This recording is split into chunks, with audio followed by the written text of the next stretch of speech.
Muito bem, bom dia a todos. Vamos iniciar então o nosso bate-papo de abertura desta segunda-feira, dia 13 de julho de 2015. Tudo bem com vocês?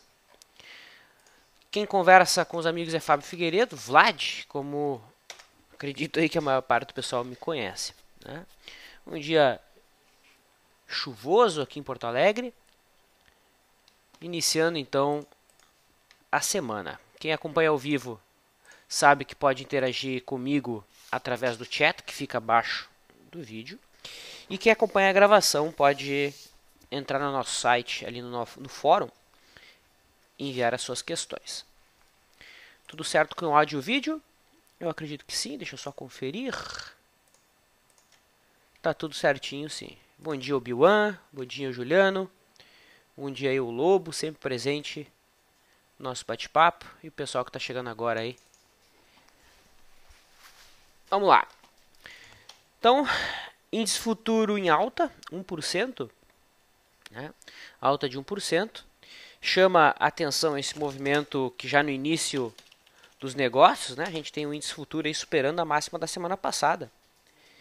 Então, obviamente que aqui no gráfico do índice futuro semanal ele não tem muito histórico, mas no semanal do Ibovespa a gente já tem a superação, já teria, né, obviamente que os papéis nem começaram a ser negociados ainda, mas já teríamos então a superação da máxima da semana passada, que foi o candle, como a gente viu no chat position de sexta-feira, toca a cabeça do pivô, toca aqui uma zona cheia de retrações de FIBO, né? Retração de 76,4, retração de 68, retração de 50% das últimas pernas de alta.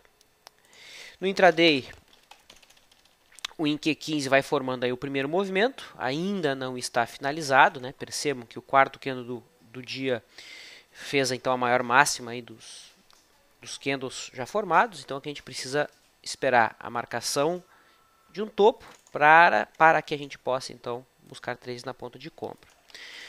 A reversão desse cenário mais altista que está se desenhando logo no princípio se dá com os preços passando para baixo da linha d'água. Por enquanto é o cenário menos provável. Tá?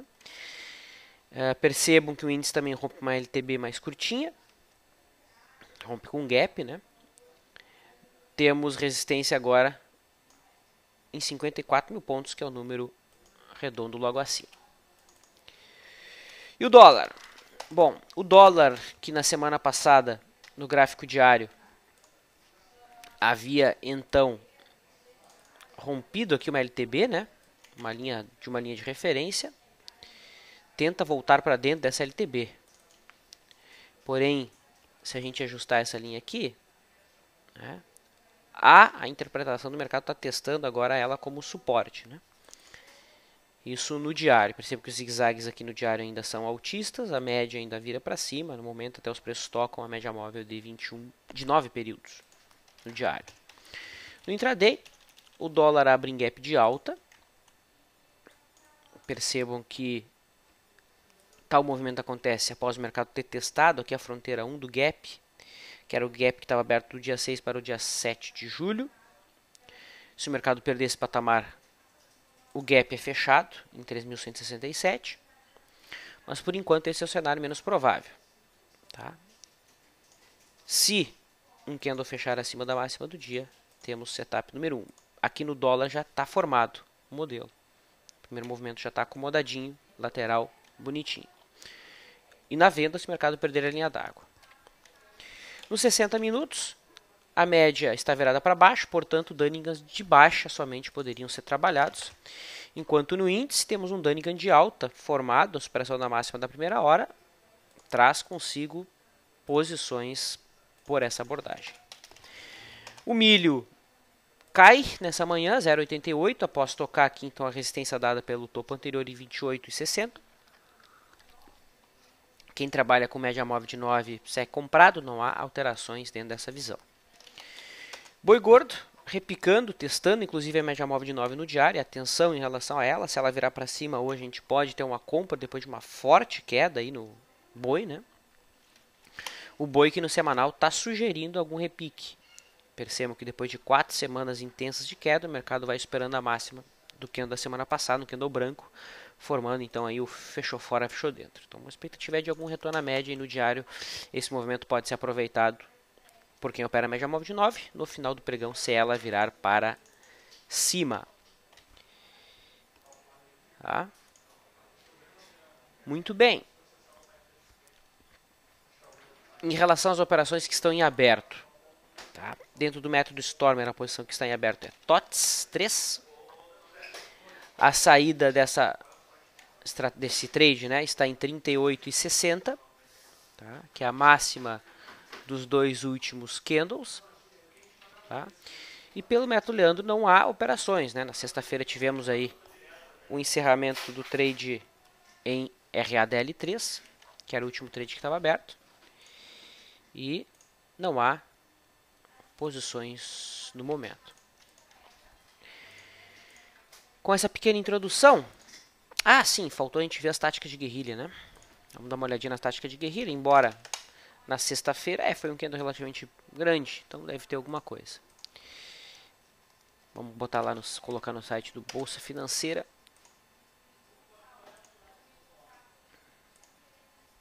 Deixa eu carregar aqui.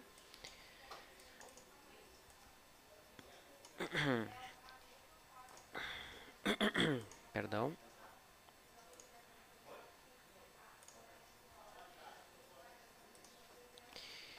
Fazer o login. Eu sinceramente acredito que não deve ter nada relevante.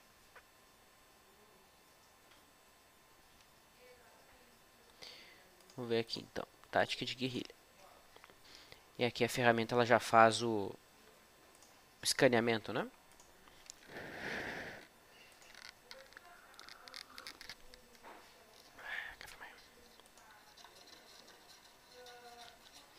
Bom, então, lojas Renner, não. Goal 3, não. Só papel sem liquidez. Vou dar uma olhada aqui na Pecar. Não, esse aqui já é o candle de sexta-feira, né? Então, não tem operação, não. Não tem nenhuma tática de guerrilha. Suspeitei desde o princípio. Antes de iniciar, então, novamente, quem está chegando agora, índice futuro, por enquanto, não está com seu primeiro movimento marcado. Ao contrário do dólar, que já tem primeiro movimento marcado. Acima da máxima do dia tem trade, abaixo da linha d'água também. Vamos iniciar então a interação e eu começo aqui respondendo a questão do Fercer Ramos, que pede uma avaliação de Gol. Na verdade, ele não pediu avaliação, né? Ele disse que ele afirmou, né, que a Gol deve repicar hoje por conta de uma abertura em forte gap de alta. Então vamos dar uma olhadinha na abertura da Gol, como está acontecendo. Por enquanto ela não abriu, né? O teórico está aqui em 6,35. Isso traduz uma alta de em torno aí de 4,5%. É um ativo que encontrou uma zona de suporte relevante, né? Nada mais, nada menos que a mínima histórica, que é a mínima do ano passado, inclusive. Mas no momento não houve ainda nenhum sinal de compra, né? Apenas um papel bastante sobrevendido, caindo já 8 dias consecutivos, né? Encontrando a zona de suporte.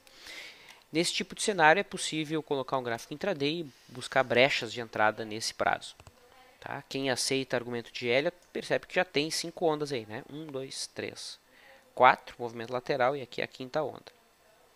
Tá? É difícil saber se ela já terminou, né? A gente só tem a certeza, entre aspas, que ela terminou quando a gente visualizar um pivô de alta. Então, um cara mais agressivo pode botar um prazo, um gráfico um pouquinho menor e buscar operações a partir daí. Então, abre a Gol com alta de 5,80 no momento, já superando o máximo do último pregão, conforme o Fercer Ramos alertou. Dá uma olhadinha na Vale, pede o AF Neto. Vamos dar uma olhadinha então na Vale 5. Então, esse aqui é o gráfico da Vale 5, gráfico não ajustado, tá? Percebam que na sexta-feira ela fechou abaixo do suporte dado pelo fundo anterior. Porém, a Vale está numa situação um pouco complexa, né? Porque apesar de ela ter fechado abaixo do suporte, não tem muito espaço para ela cair, né? O próximo suporte está lá em 13,50. Eu sei que dentro de uma ótica de swing trade até existiria. O problema é que se eu ajusto esse gráfico, olha aí, o papel está em cima da mínima do ano, né? um ponto bem desconfortável para você fazer uma venda. Então nessa situação, apesar de ter fechado abaixo, eu não vejo uma venda. Tá? Quando gera ambiguidade, a melhor conduta é não fazer nada. Tem uma boa distância da média. Eu realmente não fico confortável em trades na venda na Vale. Na compra, mesma coisa. Afinal de contas, é um papel que está em tendência de baixa, que acabou de negar um sinal comprador. Tivemos aqui na semana passada um candle de reversão que foi acionado e o mercado negou. Então quem entrou aqui já está tomando calor, né? Está tomando calor. O mercado está indo em busca da mínima daquele candle. Então a melhor conduta para quem está de fora é continuar de fora e esperar um sinal mais conciso para montar a posição. Tá? Essa abertura, o mercado já está demonstrando fraqueza, né? Já a última cotação bem longe já da abertura do dia. Perceba que nos 5 minutos o mercado buscou a média móvel de 21 e já está indo em busca do fechamento de gap.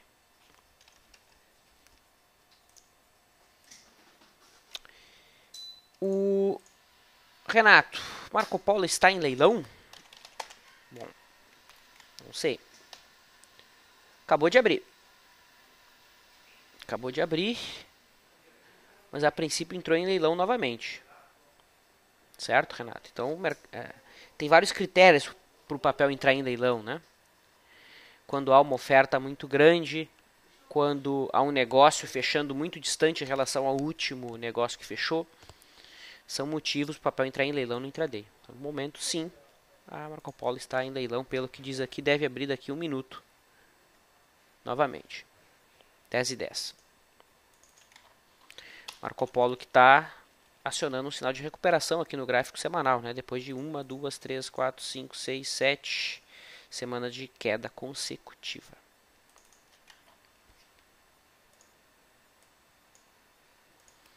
O mercado como um todo desenhando um cenário de repique, né?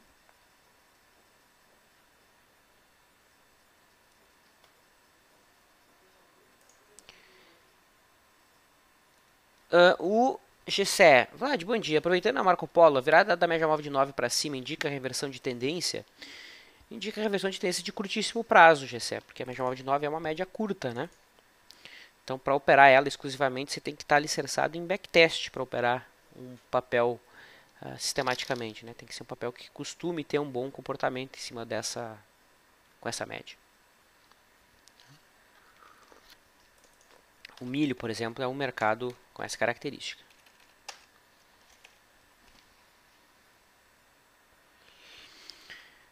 Rogério diz o seguinte: Vlad, você acha possível montar travas de alta e baixa nos Minas e CSNA com quantidade de 5 em cada ponta? Estou achando a liquidez baixa para essa quantidade.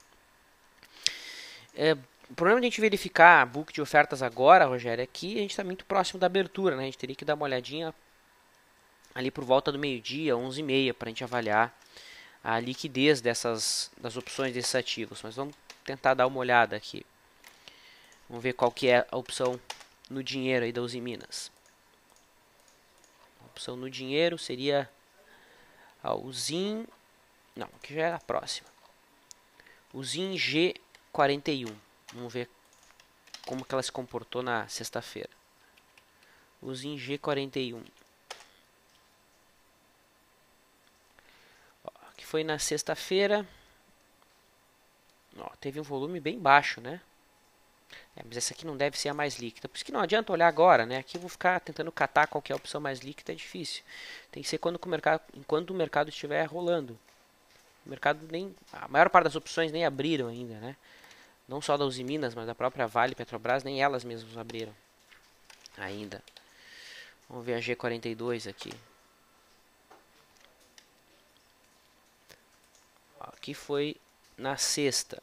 Teve R$6.000. Não, nem isso, teve R$1.000 de negócio. Realmente a liquidez é um pouco baixa. Mas eu não posso te dar essa resposta agora, Rogério. Novamente, prefiro dar uma olhadinha mais tarde. Tá? Mas para posições pequenas não há problema nenhum em montar a posição em travas de Uzi Minas e CSNA. Não. Eu já fiz várias travas, inclusive no mês passado. Eu fiz uma trava aqui nesse ponto, trava de baixa, né? Fiquei vendido durante todo o exercício, toda a vigência da opção. A trava acabou virando pó.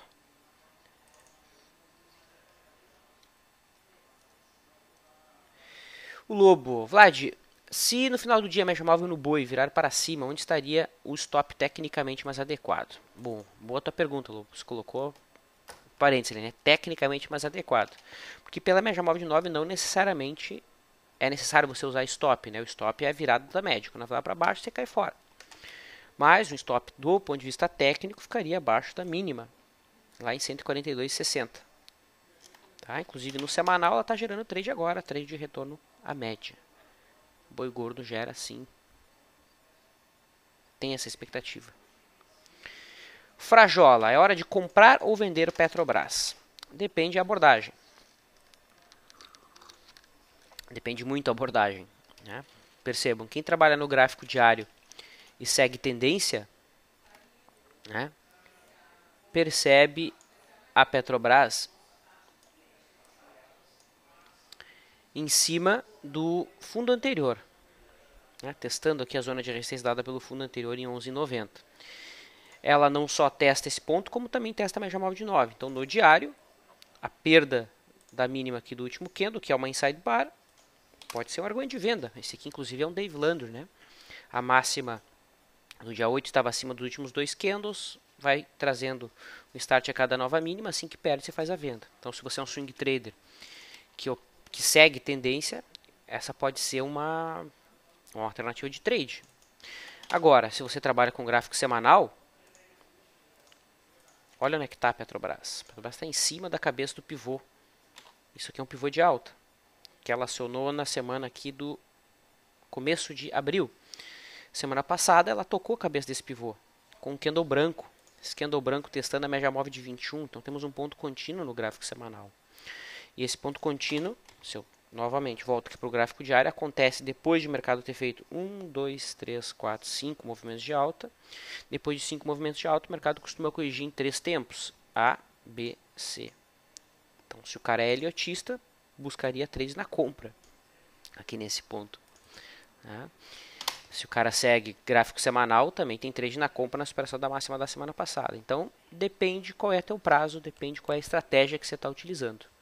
A gente cai dentro daquele ponto que a gente sempre comenta, né? O mercado não tem certo, não tem errado. Tudo é relativo, tudo depende. Tá?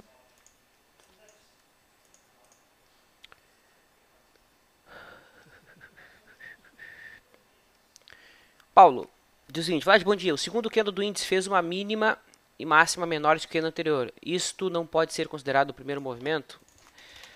Paulo, no índice futuro, agora sim. Tá? Agora sim, o mercado fez aqui o primeiro movimento. Você disse que o segundo candle fez o primeiro movimento. Pergunto para você, um gráfico de 15 minutos, isso aqui é o primeiro movimento?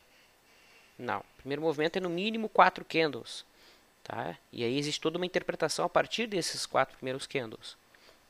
Certo? Então, o primeiro movimento foi formado agora.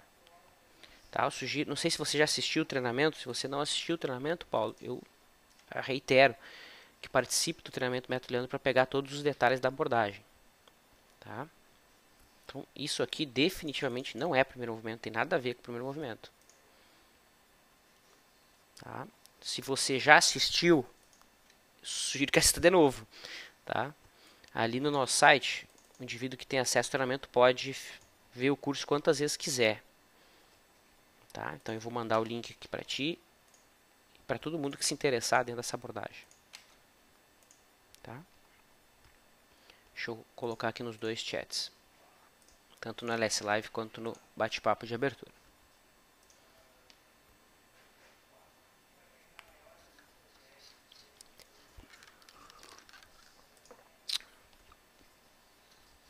Então, índice futuro acima da máxima do dia, temos setup 1.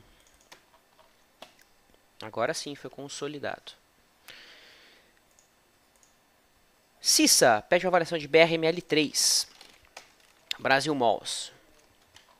Fácil, né? Qual é a tendência desse papel? Opa. Tendência de baixa, né? E dentro dessa tendência de baixa, o papel parece desenhar aqui um triângulo descendente, não parece? Né?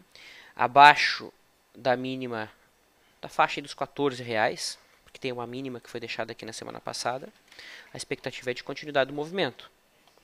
Tá? Se eu afasto esse meu gráfico aqui, nós temos um suporte em 12,30 e em seguida em 9,40. Tá? Temos aqui também uma zona de objetivo por expansão de FIBO no meio do caminho aqui em 11,50. Então é um papel dentro de uma ótica de prazo maior que segue dentro de uma tendência de baixa, né? Esse tipo de operação que a gente deveria favorecer em BRML3. Tem aluguel para isso? Tem, não tem muito aluguel. Então antes de vender tem que ter certeza que você vai conseguir aluguel. Então tem que ligar para a mesa antes. Quando tem pouca quantidade assim, essa é a conduta mais adequada. Para não correr o risco de você vender e depois não ter aluguel e você pagar um monte de multa. Tá? É um papel que eu observo e que interessa abaixo da mínima do ano. Até porque se houver a perda da mínima do ano, esse papel perde também a mínima do ano passado. Né? Essa zona aqui dos 14, 14 e 15 é a mínima que o mercado segurou ano passado também, em dezembro do ano passado.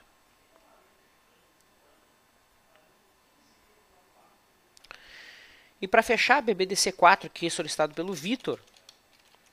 Deixa eu ajustar esse gráfico. Como o BBDC4 pagou um grande provento aqui no mês passado.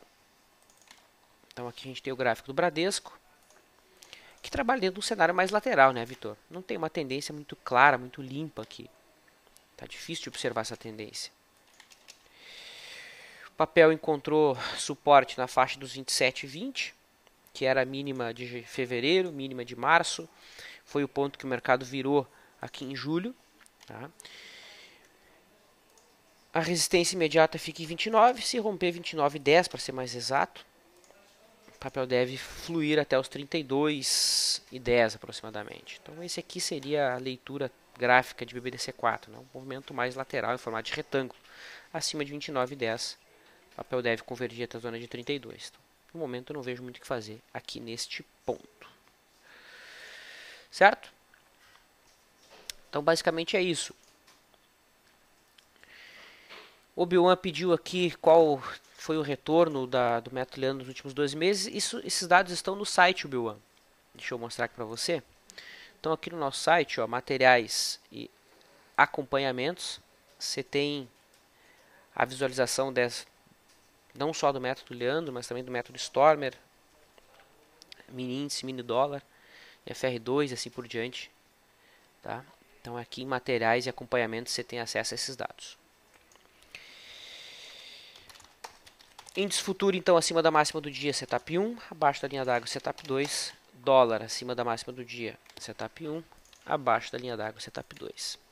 E assim me despeço, desejo um bom pregão a todos. Estou presente já em texto na LS Live, daqui 1 hora aproximadamente estaremos em vídeo. Até mais!